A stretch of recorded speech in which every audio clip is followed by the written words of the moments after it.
Murder by Experts. The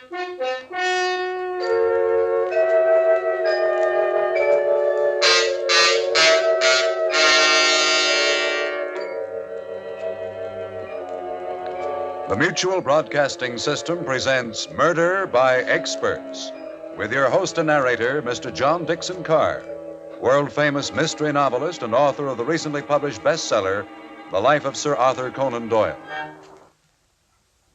This is John Dixon Carr.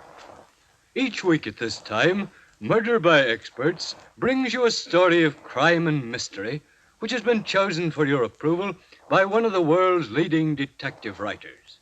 Those experts who are themselves masters of the art of murder and can hold tensity at its highest. This time, our guest expert is the noted mystery novelist, Kelly Roos. From the innumerable thrillers he has read and enjoyed, Mr. Roos has chosen a story by Robert Foster. To quote Mr. Roos, the story is a fascinating study of an ambitious and corrupt man venturing into the unknown and being caught in a whirlpool of violence and death. And now we present Carl Weber in Two Coffins to Fill.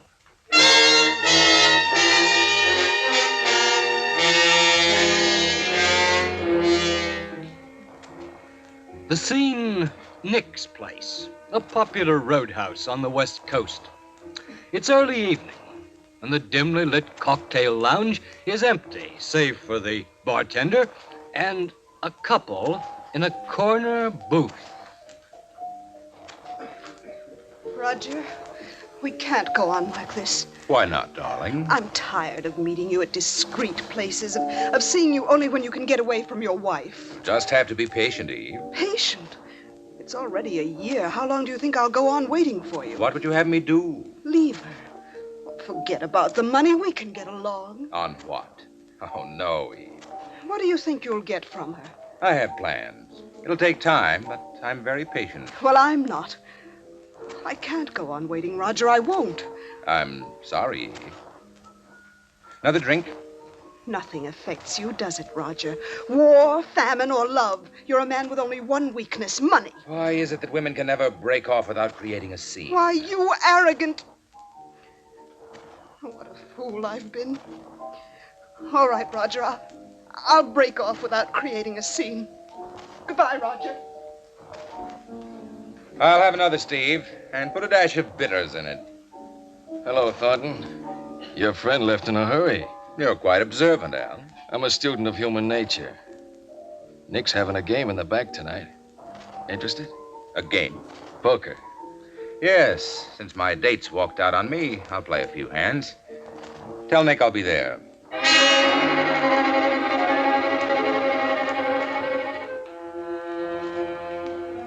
It's amazing how one small weakness can disrupt an otherwise orderly and well-thought-out plan.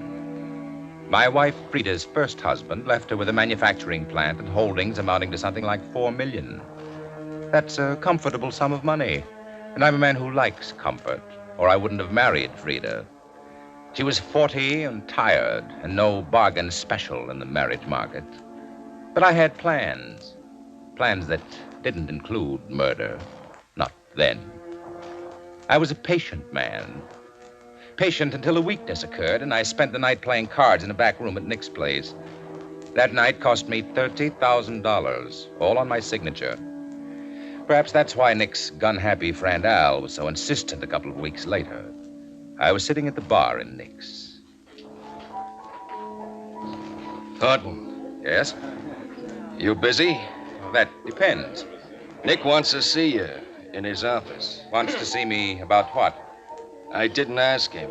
Well, tell him I'll drop back after I finish this drink. Make it now. What? I said now, Thornton. All right. All right, let's have it your way.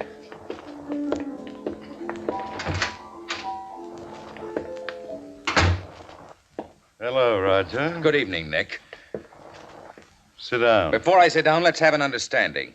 I don't like the idea of your man here pushing me around with a gun. A gun. I kept it covered, Nick. And we don't want any trouble, Al. Nobody's seen me. Don't mind Al, Roger. He takes his work seriously. Perhaps someone will take him seriously someday. Al's a good boy. For a price.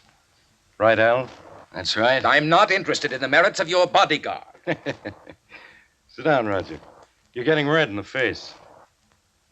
Al, mix us a drink, will you? Sure, Nick. Coming up. Roger, what about that 30 grand you owe me? I'll pay you when I get it. That's a poor bet, Roger. I've been checking on you. What do you mean, checking on me? You're a punk. That wife of yours has got all the dough. You haven't got a dime. My personal affairs don't concern you, Nick. I'm a right guy. I've never given a right guy a bum break yet. How about that, Al? That's right. I'm a gambler, Roger. When I lose, I pay off. When I win, I aim to collect. Now, before you start laying down the law, Nick, that happens to be an uncollectible debt. Yeah, I got a lawyer, too.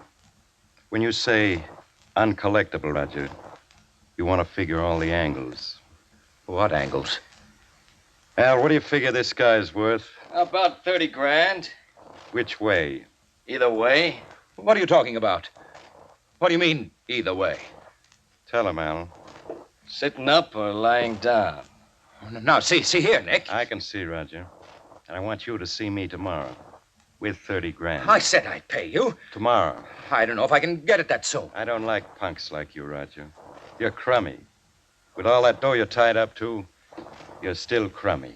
I'll do the best I can. When I said tomorrow, Roger, I wasn't kidding. Was I, Al? You sure wasn't, Nick. I didn't like Nick calling me crummy. Whatever I wasn't Nick's kind of tramp. I was furious with myself for becoming so stupidly involved with him in that card game. And Frida had me tied down as if I were a child, making me account for every nickel. If I'd had her then, I could have killed her. I'd have to have a talk with Frida. When I got home, she was in the library. You're late, Roger. I stopped for a drink. Won't you have your cocktails here at home? You said you were going to the doctor's. I did go. Well, I thought you'd be late. Oh, not this late. Is this going to be another session, Frida? No, it's not going to be another session. Roger, we're growing apart, aren't we? Oh, for heaven's Now, sakes. please, Roger. You'd stop treating me like a child. Do you know what someone called me today? Do you, Frida? No. Crummy. He called me crummy because I'm tied to your apron Oh, strings. now, How do you Roger. think I felt? Vice president. I signed my name to half a dozen letters, and that makes me a vice president. Oh, I'm sick of it. I'm sorry. You're sorry. Did you marry me so you could push a button and have me come running? Now, don't be absurd, Roger. Why am I? Put yourself in my place. I have put myself in your place. Tonight, while I was waiting for you. What do you mean, Frida? Well, I thought it'd be nice if we could spend the weekend at the lodge. The mountain. Yes, Roger. Why? Oh, we could talk things over. Oh, why can't we talk it over now? A weekend vacation together would be nice. No, then you didn't have anything to talk over. It's only a ruse to get me up to the lodge. No, it wasn't a ruse. You've been wanting to handle the advertising for the plant. I wanted to surprise you. You mean you're turning the advertising over to me? Yes, I'll control the whole department, everything? everything. Why, that's wonderful, darling. Of course it's a surprise, a charming surprise. Does it make you happy, Roger? Of course it does. Now I have something to do, or something I can sink my teeth into. Then will you go up to the lodge for the weekend? Well, why don't you run up by yourself this time, Frida? You need the rest, you know, and I have something important to tend to. I wanted you to go. Of course you did, dear. But next time, Frida. Next time. I promise you.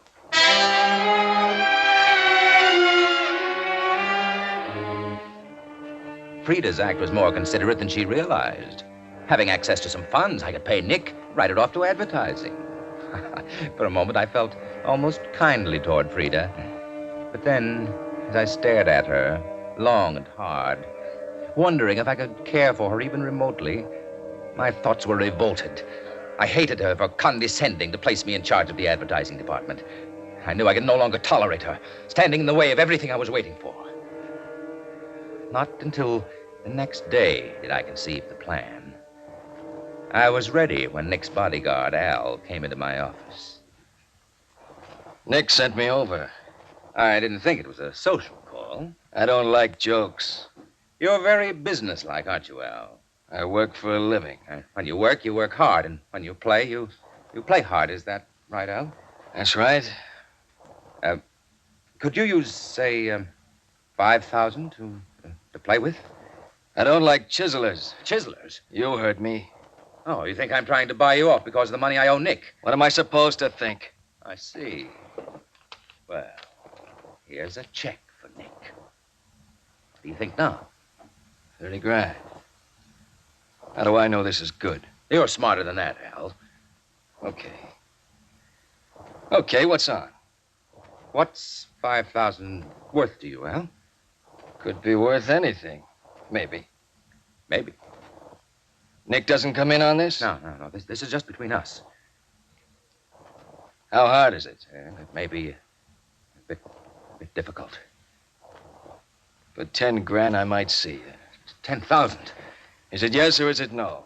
Well, I don't know yet, Al. I'll give you a ring tomorrow at Nick's. I have to make some arrangements.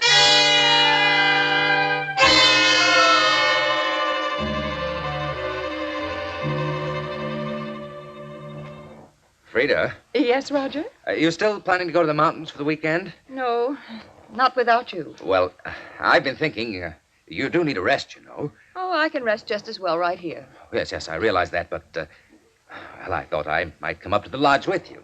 Oh, Roger, do you really mean it? Of course, dear. Oh, I'm so glad you decided to go with me. Oh, there's just one thing, Frida. Yes? I won't be able to come up until later Saturday evening. Oh, I don't mind driving up late. But you don't understand, Frida. I expect you to drive up early. Why, Roger? Well, you can check over the repair work that needs to be done on the lodge. Repair work.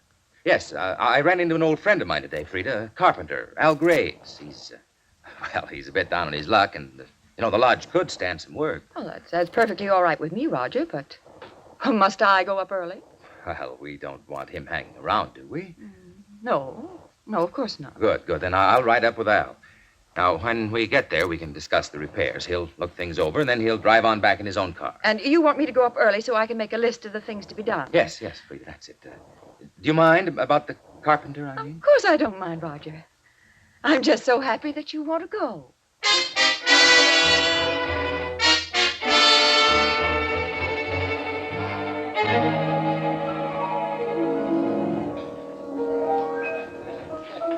Thanks for the drink, Thornton.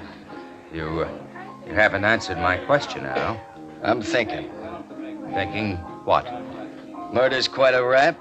You've had your proposition. If you want to forget it, I didn't say that. then you'll do it. When's the payoff? 1,000 now, 9,000 Saturday night. You want it done about 9 o'clock? Just so it happens before I get there.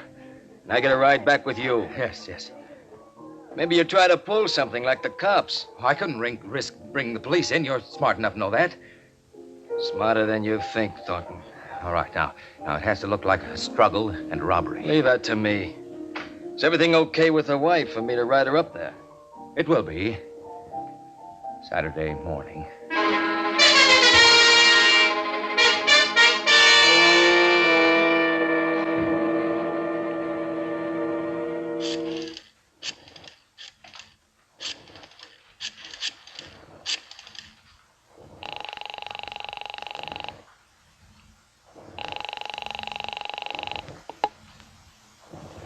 The Thornton residence? Oh, Charles, this is Mr. Thornton. Oh, good morning, sir. May I speak to Mrs. Thornton? Very well, sir. She's right here, sir.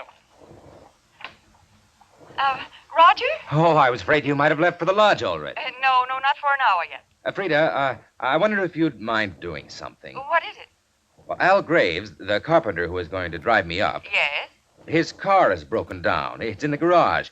Would you mind terribly taking Al up with you? Oh, Roger, really, He could look over the repairs himself that way. Well, when will you come up? As soon as I'm finished working at the office, I'm working on the new advertising program. Well, I suppose I could have Richard take Al and myself up in the sedan. Oh, you don't have to bother Richard. Why not take your convertible? Oh, couldn't we have that carpenter come up some other time? All right. Let's just forget the whole thing, Frida. If you wish, you can go on up alone. Now, Roger, you know that... Now, things must always go your way. Well, you'll drive up in your car? Yes. Al can use it to return to town in. Well, all right. Where'll I pick him up? On the corner of Hawthorne and Orange. Hawthorne and Orange. Yes, I'll tell him to watch for the convertible. All right, Roger. I'll see you at the lodge tonight, darling.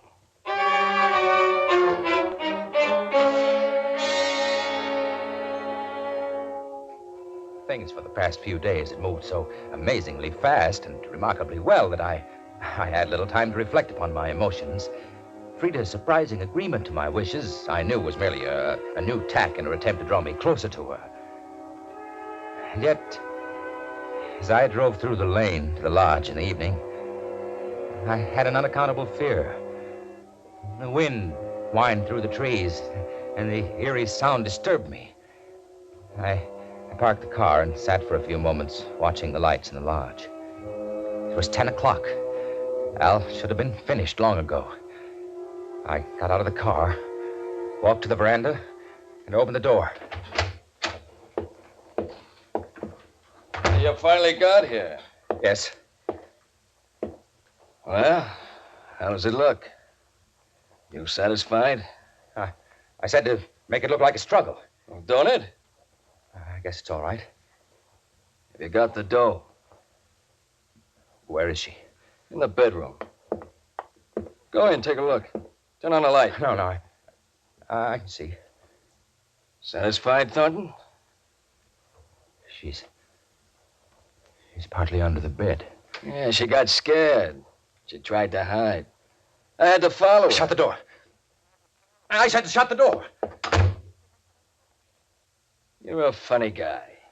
Why? You figure all this out and can't stomach your own stuff. Let's sit down and have a drink, huh? Sure. You got the dough? Yes, sure. Oh, there should be some glasses here. On that shelf. Oh, yes, I see. I'll fix the drinks. When I get that drink, we're gonna blow. Where's her car? Garage? Want to see it? No. Here you are. You need it worse than I do, Thornton. Where'll you go from here, Al? A trip, maybe. Well, you have nothing to worry about from me. That I know, Thornton. How was it done? Gun? Did you leave it? I'll get rid of it.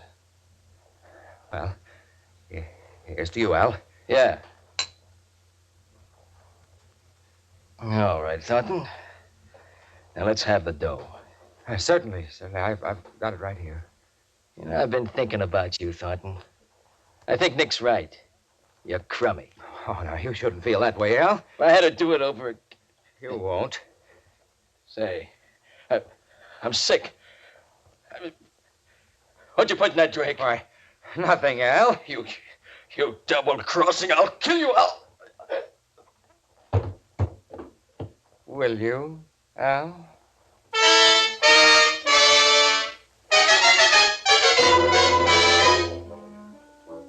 I poured some of the liquor on Al and tipped the bottle over. Then I carried him out of the lodge, across the carpet of pine needles, to the bluff 100 yards away. I placed one of Frida's expensive bracelets in his pocket, along with some money and articles of lesser value. I dropped him over the bluff and heard his body strike the rocky stream bed 300 feet below. I went quickly to my car and drove away. I drove rapidly for an hour till I passed an all-night diner. I wheeled the car around on the highway, pointing it back in the direction I'd come. Then I ran the car into a ditch hard. The front fender crumpled against the wheel and the tire blew out. I couldn't have wished anything better. This was it, my alibi. I walked a mile up the road to the diner. As I opened the door, a car pulled up. When I entered the cafe, a girl got out of the car and followed me in. Where'll it be, folks? Coffee, please. And you, mister? Coffee. Say, is there a tow truck around? Tow truck? I blew out a tire and went into the ditch about a mile down the road. And Jim Parson has a tow truck. And him and the missus went into L.A. Won't be back till Monday. Here you are, miss. Monday. Thanks. Wreck your car bad? Smashed the wheel. I don't have a spare. Oh, that's too bad. Going far? My lodge, about 50 miles up. the Thornton place. Roger Thornton. Maybe you know it. Thornton? No, can't say I do. My wife's there. But I'm sure she's all right. You don't stand much of a chance of getting a ride going that way this time of night. I suppose not. You can use a phone there, reverse the charges. No, the phone's disconnected up at the lodge. You might be able to hitch to L.A. Once in a while, there's a car going that way. That's an idea. Anything else for you, miss? No, thanks. How much? 10 cents. Thank you. Good night. Good night. I reckon the young lady didn't want a passenger. So it seems. Say, I think I will use your phone. Help yourself.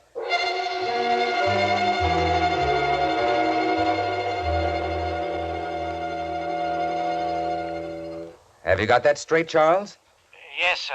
I'm to call the auto club and have them pick up your car. It's quite a way to the lodge, so I'm going to try to get a ride back to town. Were you hurt, sir? Oh, I'm perfectly all right. It may be rather late before I get in, so leave a light in the library. Very well, sir.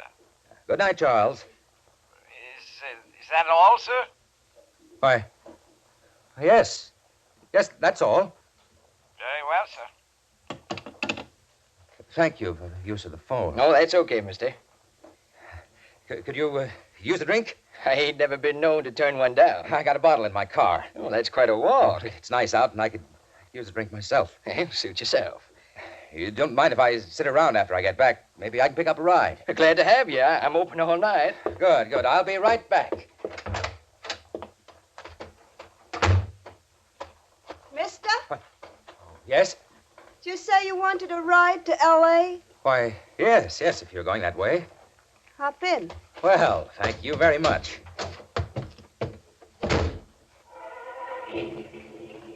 I would have asked you in there, but I didn't want to give the counterman the wrong idea, Mr. Thornton. How did you know my name? You told the counterman.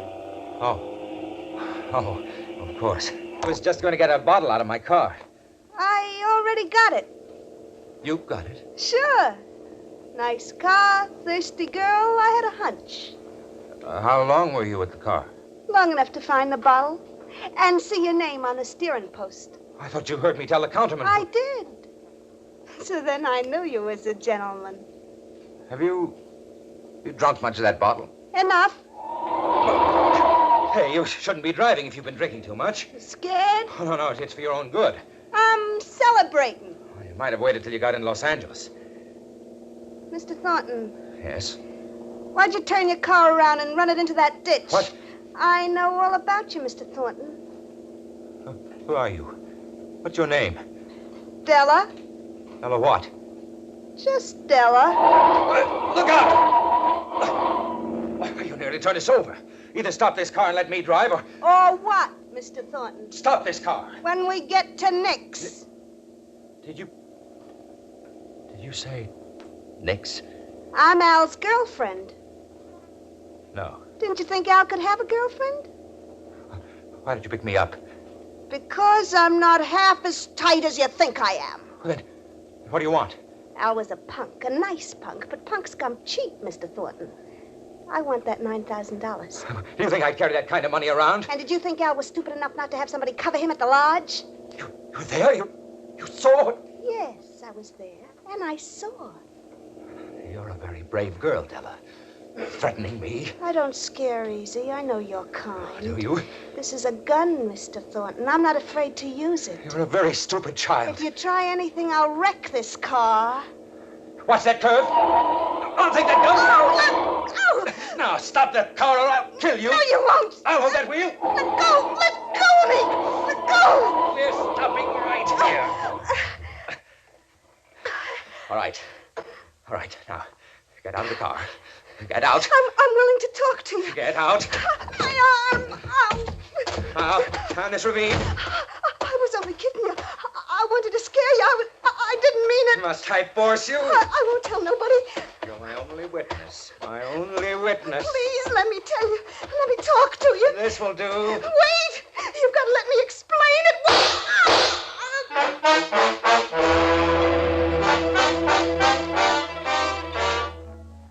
When the girl told me she'd seen me kill Al, I went out of my head. I didn't know what I was doing. I shouldn't have killed her. I was stupid, but I couldn't help it. I couldn't stop. I drove the girl's car into town and left it on a side street. I dropped the gun down a sewer and caught a bus home. It was almost daylight. I was tired and sick. But it was all over. It was all over.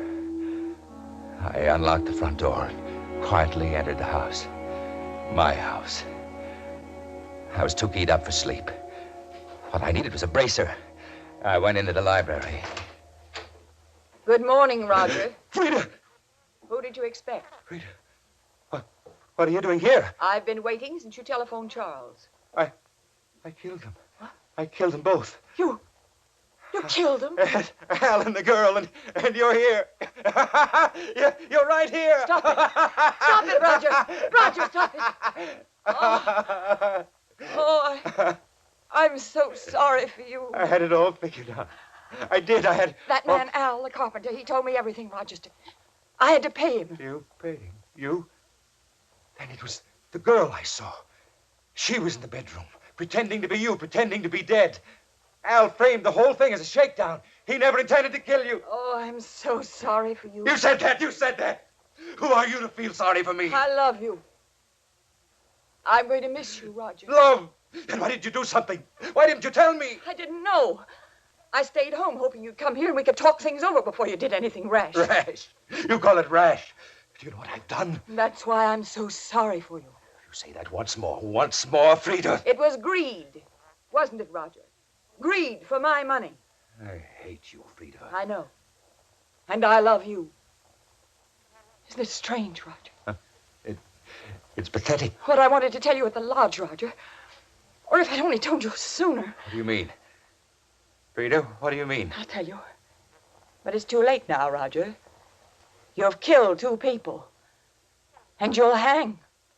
If I let you. What are you doing with that gun? I haven't any money, Roger. I've been wiped out. That's what I wanted to tell you. You needn't have killed them. No, Frida. No. But I still love you. No. And I won't let you hang.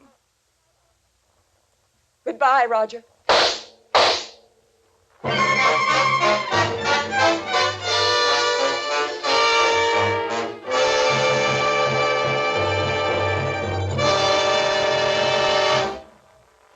And so the curtain falls on Two Coffins to Fill, which was chosen by guest expert Kelly Roos, whose latest mystery is Murder in Any Language. Next week at this time, Murder by Experts brings you a story of intrigue and surprise, of a beautiful Hollywood actress, and of a man who died twice. Selected for your approval by the famous mystery novelist, Miss Helen McCloy. Until then, this is your host, John Dixon Carr, hoping you'll be with us next week at this time.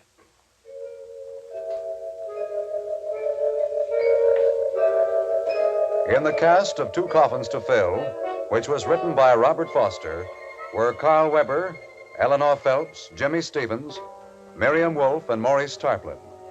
Music was under the direction of Emerson Buckley and was composed by Richard DuPage. Murder by Experts is produced and directed by Robert A. Arthur and David Cogan. All characters in our story were fictitious, and any resemblance to the names of actual persons was purely coincidental. This is Phil Tonkin speaking.